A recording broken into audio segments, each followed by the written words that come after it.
to approach this, getting a sense of exploring careers in engineering and computing. When I talk to students about meeting their major or what engineering or computing means to them, they have very clear feelings. They know they want to be inside, or they know they want to be outside, or they know they want to be working in a particular setting. The nice thing about engineering and computing both is that these are very versatile disciplines. And so I wanted to talk a little bit about those during this session, because what's happening is you're preparing to launch. You're getting ready for that next chapter in your lives, and you have some questions about what that might look like. And so we're going to look a little bit at just definitions. What is engineering? What is computer science? Some of you have had an opportunity to take an intro to engineering or an intro to computer science course in high school. Others have not. And so we'll talk a little bit about what those disciplines are. We'll talk about the degrees that are available here in the Norm Asbjornson College of Engineering. I should share just briefly, I'm the Student Success Coordinator for the College of Engineering. So my job is really oriented around helping students come in, find their footing, find where they fit, and move you through a degree in a way that is fulfilling, rewarding, and being able to manage some of those challenges. Because what our students are doing when they leave and go into the career field, they are the next generation of expert. And they are going to be the ones finding the solutions to the grand challenges for the 21st century. And our National Academy of Engineering has identified 14 of these grand challenges for the 21st century engineer. And when you look into those grand challenges, you'll find that they also require a fair amount of computer science. And so the idea of this presentation is give you a perspective to use as you prepare to launch into this next chapter. So just looking at that definition of engineering and what that is, this is a pretty textbook definition. For those of you who have taken an intro to engineering, you've likely heard the term design thinking. And so what that is just a method of looking at a problem, getting a sense of what types of solutions might work, and then you're backing up that problem to look at what are the components of it, what elements of math, science, social science, humanities need to be part of finding a solution for that particular problem. So think design thinking. For computer science, the term is computational thinking. Same kind of thing though. You're looking at more computational problems and finding solutions for those, but you're still pulling your solutions from the same sets of information. And if you were to go into other disciplines like education, you might hear terms like backward design. So really, computer science, engineering, these are methods of solving problems. And then when you delve in a little bit more into engineering or computer science, and we'll do that in just a minute, so the different types of engineering or the different types of approaches to computing problems, you start to get a sense of what interests you in terms of being part of solving those problems. And so one of the perspectives that I want to share is this idea of an engineering mindset. And this is really that ability to look at the laws of science, start to understand that you're going to find ways of applying those laws in order to lead innovation. You're going to find a logical way to explain how you've come to understand the order within what appears to be disorder and the trade-offs. Really, your very first engineering problem is, what degree am I going to be or am I going to pursue? What type of engineer am I going to be? Or am I going to be a computer scientist? And the nice thing is that you likely already have a lot of clues in what you're currently interested in to help you start to find those ways of moving forward with an answer to this very first problem that you have. And this, of course, the engineering and computer science is looking for solutions for the benefit of society. And for students, they're looking for those directions that are going to help them contribute to that and help them feel as though they're navigating through their majors in a successful way. And so it's natural to want a clear picture in your head of what a major will lead you toward. We know that having a vision of where you are going helps to measure return on investments like a college degree. And if you're heading in the right direction, then that college degree is going to make sense. And you're going to understand that the new knowledge, the new skills, the new techniques, the new abilities, those things that are going to set you up for where you're going. And I'm hoping to shift your view just a little bit. And if you have some experience with calculus, this is really using kind of a mathematical or a logical approach of being able to explain a curve. So why this major versus that major? And so using this idea, I want to help you look at the types of problems that you're interested in and where you might find your niche within society and helping to identify solutions. And of course, an engineering or computer science degree, as Dr. Hayes tells us, you just can't go wrong with either one of these because they're very versatile and you'll be able to go into really any environment and contribute. So I mentioned the 14 grand challenges a little bit earlier. The National Academy of Engineering has identified 14 of them. You see 7 of them here on the screen. There is a website right there that you can go to and get a sense of what all 14 are.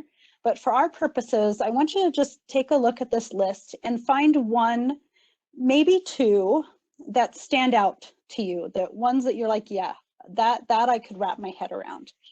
And I want you to just kind of hold that in the front of your mind, or maybe even write it down on a piece of paper.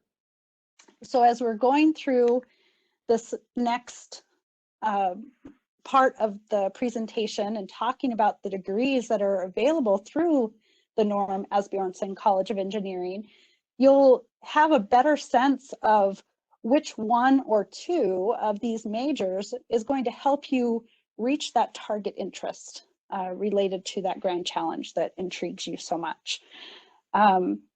It's okay to want to have a particular job. It's okay to have values and interests and a vision of where you want a degree to take you or where you want to be in the industry. All of that information is going to help you make the most appropriate decision for you. And more importantly, understand where to connect yourself when you arrive on campus and you're trying to get a sense of what different resources. Do I want to do an undergraduate research project? If so, where do I want to focus those energies?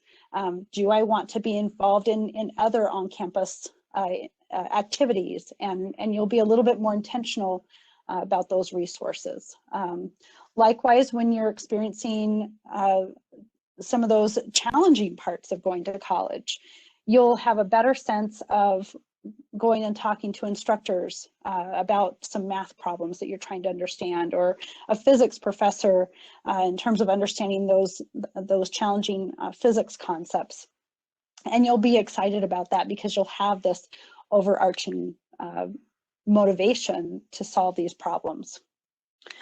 So just looking at chemical and biological engineering to start with, these are some of the things that you might find yourself doing. So as a biological engineer, you may be involved with food production, developing tools to diagnose medical problems. And I think we can look at our current COVID situation and the testing that has been developed in order to, in the speed with which we can get those diagnoses back.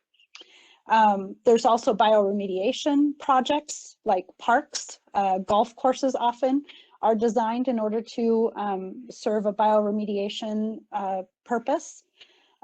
For chemical engineering, you may find ways to use nuclear energy, or finding solutions to reduce the use of oil and gas, providing better medicines or developing better medicines. And there's a lot of other jobs that you might find yourself doing, and that's the case with all of these. In civil engineering, we have 3 degrees. First, of course, is civil engineering.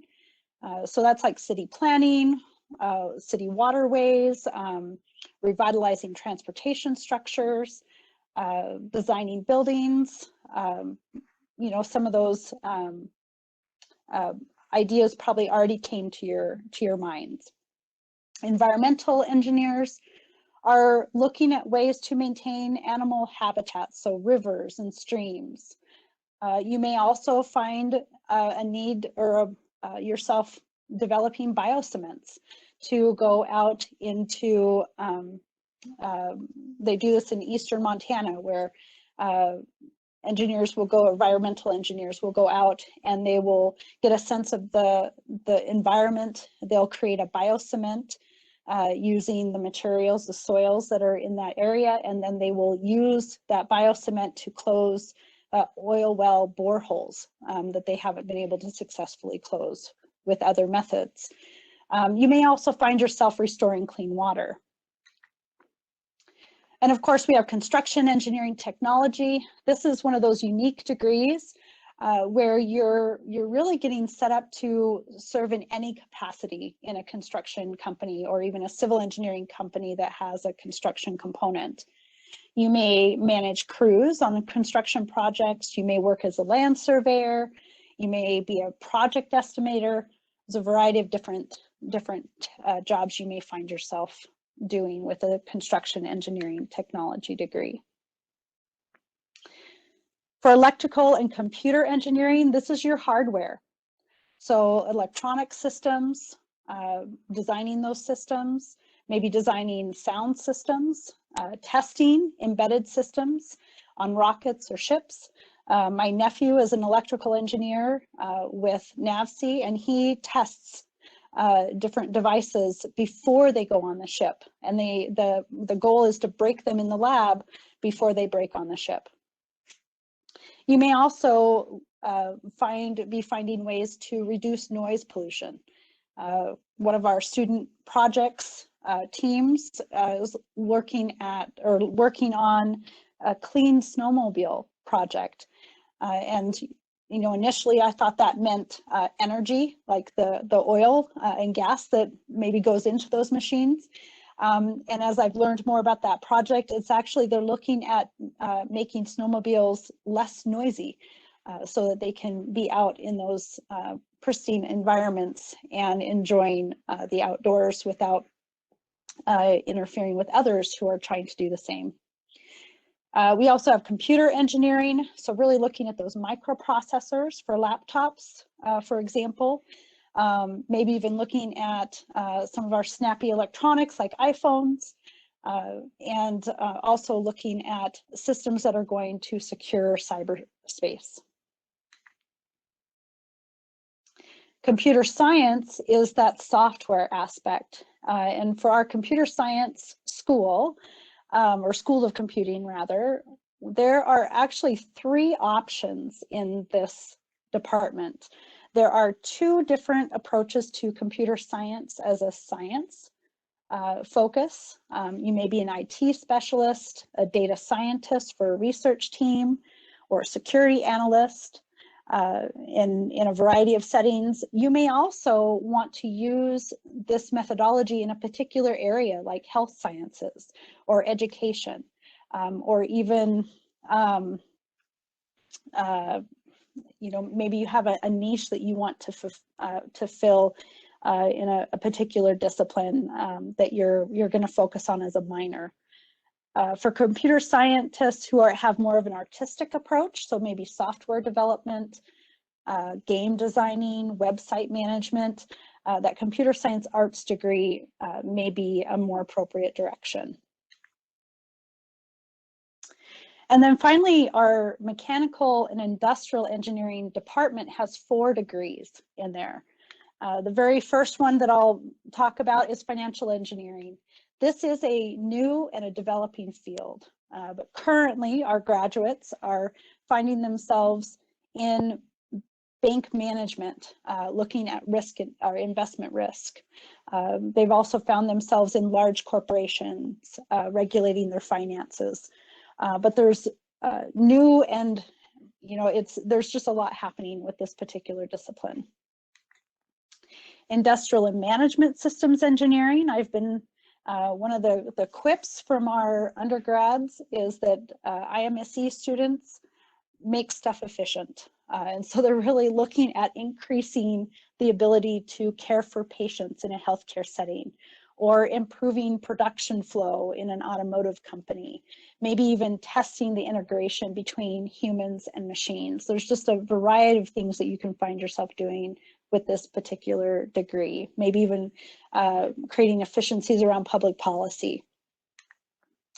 For mechanical engineering, think like internal infrastructure. We know civil engineering is more that larger infrastructure. For mechanical engineering, it's really the internal workings of things, such as buildings, or say the inside of nuclear submarines, maybe designing heating and cooling systems for new motors. Aerospace is a very popular direction to go with a mechanical engineering degree. And we do have a minor that ties in with this mechanical engineering discipline. And then we have students who are interested in the production side, the mechanical engineering technology piece. So they want to be part of helping to make the items, those systems that are designed, they want to make those real. And so they may inform machine layout or production processes. So they may lead production teams in terms of creating optics for lasers, or other types of machining processes that need to happen, or maybe they're managing the heating and cooling systems in a building. So now that we've kind of have our grocery list of all these different majors, let's take that information and put it into practice. Let's get a sense of where we might find engineering or computer science. And what I want you to do is really think critically, because what you'll find is that engineering or computer science is found pretty much everywhere. And so if you can find an area that you're really interested in, then you can start to see how an area, a particular discipline of engineering or computer science is going to help you dig in and start to become that next generation of expert in that particular area. So let's just start with clean water. Where do you see engineering? More importantly, where do you see your particular interest in engineering? Where do you see biological engineering? Where do you see civil engineering? Where do you see computer science in this discipline? Let's look at a place in Yellowstone National Park. This is the Lamar Valley Buffalo Ranch. If you search on YouTube for the Lamar Valley Buffalo Ranch, you will find that this buffalo ranch is it's powered by solar energy through using batteries from Toyota vehicles, like the hybrids. Those batteries that are no longer usable for the vehicles still have a useful life. And so what Toyota did, along with the help of electrical engineers and Yellowstone National Park and Toyota, they all came together and created this bank of batteries that is solar. They're recharged through solar energy, and the Lamar Valley Ranch is powered by this battery bank. And so it really was a pretty impressive project that was put together just an hour and a half maybe from where our campus is. And you can probably find similar projects, but let's look at something that's a little bit more fun. This is one of our students from Montana State University. He likes to ice climb. And so where do you find engineering or computer science within those activities that are the most exciting to you? For my son, who is an ice climber, he is always looking at the next set of ice axes and what makes them better than the previous generation of ice axes that he has. And he can tell you, where, what it is about the materials that are better, that's better. And of course, there's other elements of that that intrigues him as well. So look at what you're currently interested. Maybe you're a mountain biker, maybe you're a skier. Find engineering and computer science within those things that you already have an interest in. And of course, our cybersecurity. We know that computer science is in there, but I think if we were to really look at that from, scale that up and down, you're going to find every perspective, engineering perspective there, right? That's going to have a role. And then of course, this is a set of freshman students that are in their first couple of weeks of class. You can look at this environment here on our campus and you can see, you'll be able to start picking out engineering and computer science and how that came to be, how that helps this environment come into place, or even how students were able to, end up here in this environment. So I would challenge you to look for all of those ways of identifying engineering and computer science from where you currently are and use that to trigger your interests.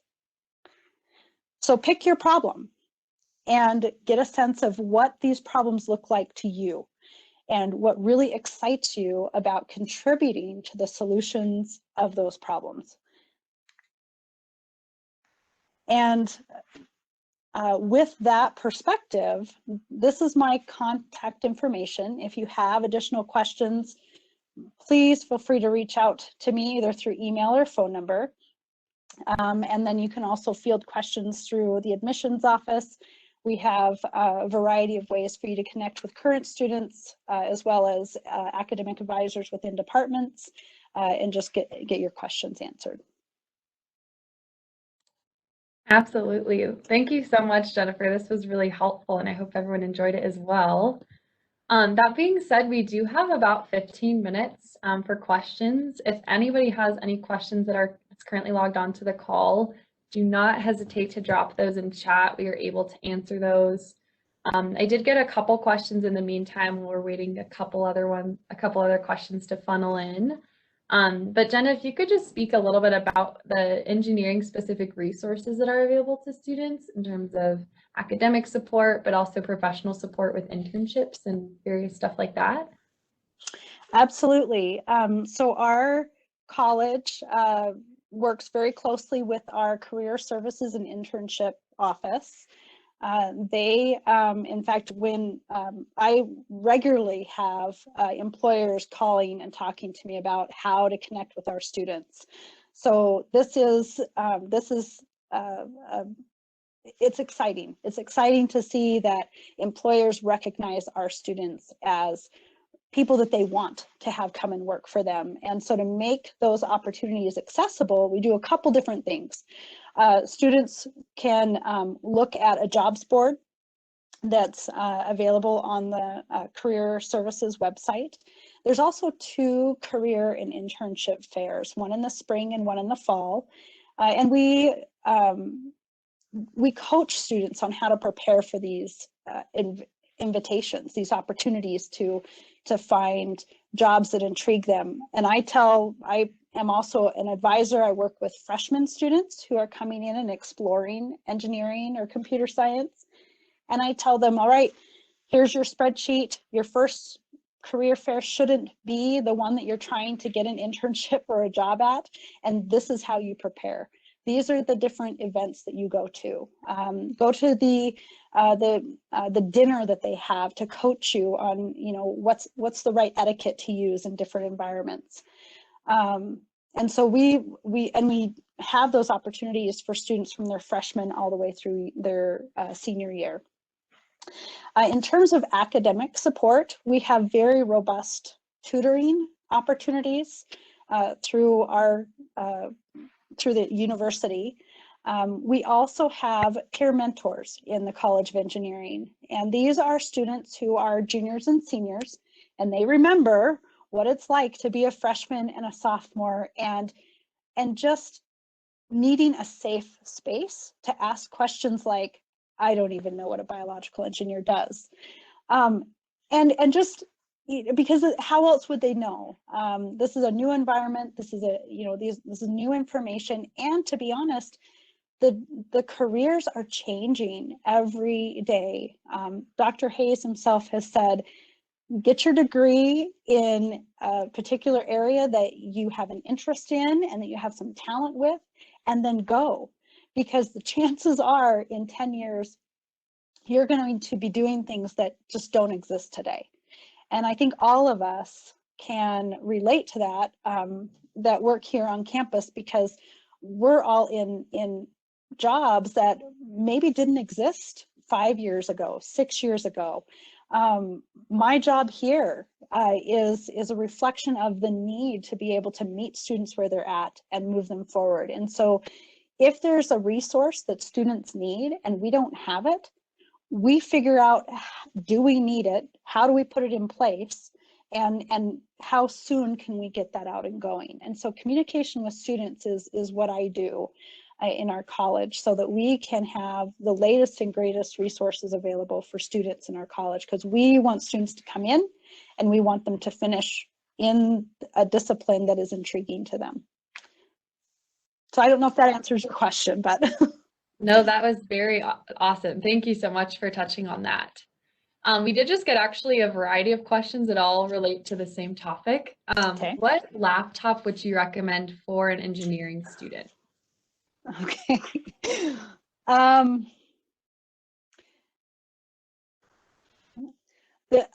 So I will tell you what the faculty say, and then I will tell you what my son, who's in engineering, has said.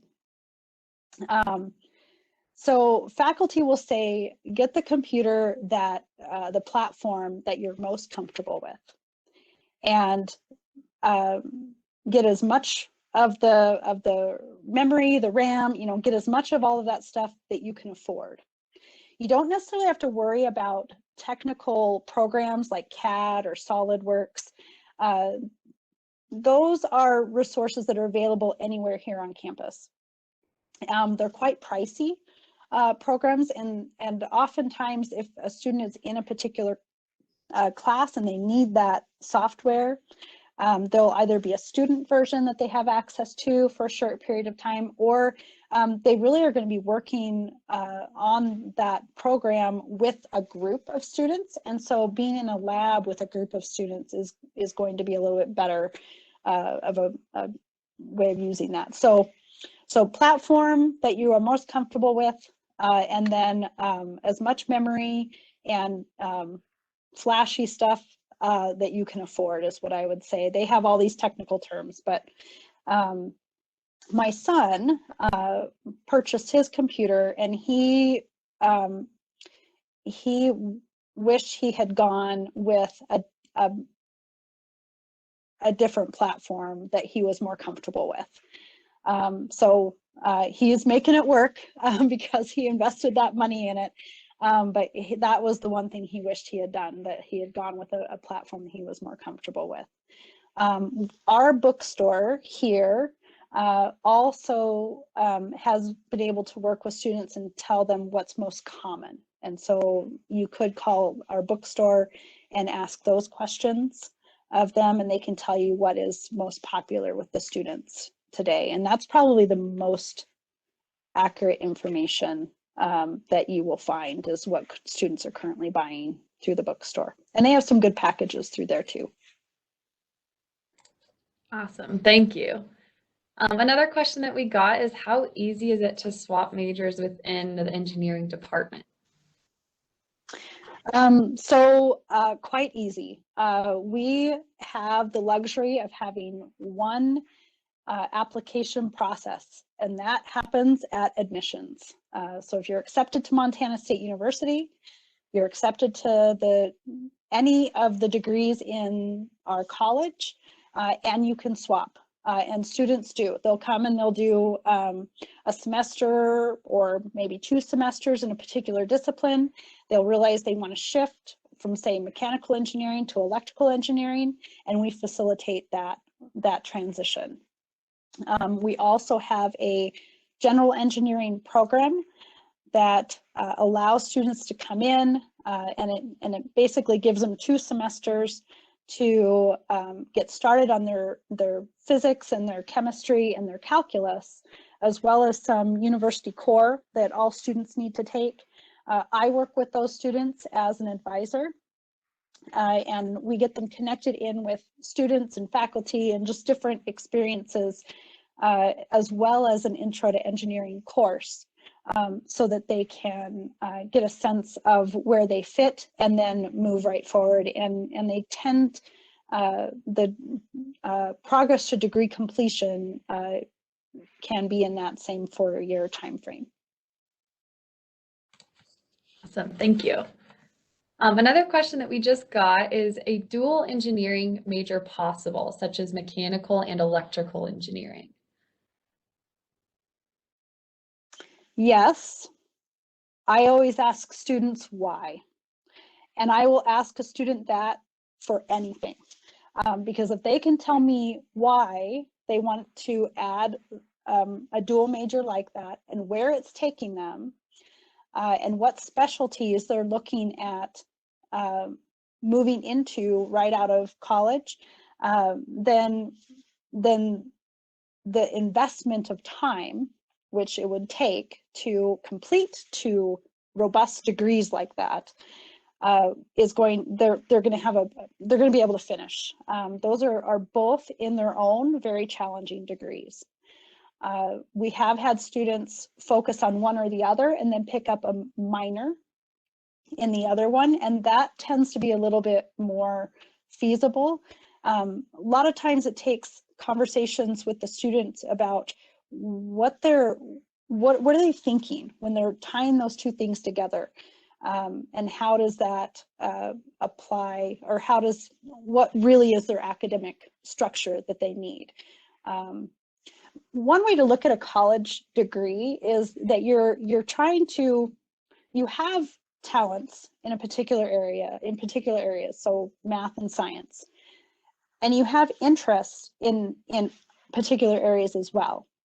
When you go to college, you're adding more knowledge, you're adding more skill, you're adding more experiences through and kind of a theoretical understanding of something, so that you can then go out into the applied world and start to apply those methodologies to solve those problems. And so if we can get a sense of how students are thinking these concepts are going to be meshed together, then we have a better sense of what is it about mechanical engineering and those methods of solving problems that are necessary, that are different from electrical engineering, and that approach to solving problems, because there are differences. What is it that the students are wanting to be able to do in order to mesh those 2 things together and then go out to the career field? And that tends to be a very those are actually my most fun conversations that I have with students, because those are also the ones that are likely going to find themselves working for Tesla or somewhere that's, they're going to, be doing some really cool things. So I've learned to answer a question with a question, which was what all good engineers do. So. Awesome, very helpful. This next question is a little bit more specific, but we have a student that's interested in an engineering physics type of program. Would mechanical engineering be the right pick for this student? So electrical engineering requires 3 physics classes. Physics 1, Physics 2, and this is physics with calculus 1, 2, and then there's a 3rd physics to pick up as well. Again, looking at what you're looking to do, if you're looking more physics because of aerospace or physics because of optics, then it could be that we're trying to match you up with faculty who are doing those things that you're interested in. And we have a fabulous optics program here that is led by Joe Shaw. He's like world renowned in what he does. Very heavy on that physics aspect, but more from an optics standpoint. Or maybe you're really interested in aerospace. And we have Dan Miller, who's our department head for mechanical engineering, but he's an aerospace guy. He's a pilot. And teaches those classes. We also have Doug Cairns, who has worked with NASA and kind of has that, is part of that aerospace program that we have. So it's just getting a sense of what you're wanting to do with it and then lining you up with the right makeup of classes and degrees and professionals for you to work with. Awesome. Well, I think I'm not seeing any other questions come in from students. We do have a couple more minutes if students have any last minute questions, but. So where's everyone from? Yeah, if people want to put in chat where they're I'm intrigued. Where everyone is from.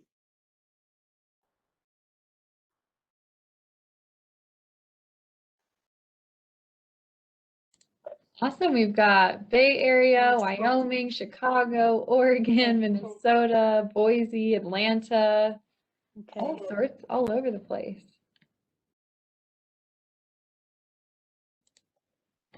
Got some Montana students logging on. That's awesome. One of the nice things that I like to talk about, students will also come in a little worried about being in an engineering degree or computer science degree, and they're worried about their math. There's a few topics that get people's hearts pumping, and that's math readiness, and how long it's going to take you to finish with a particular math start.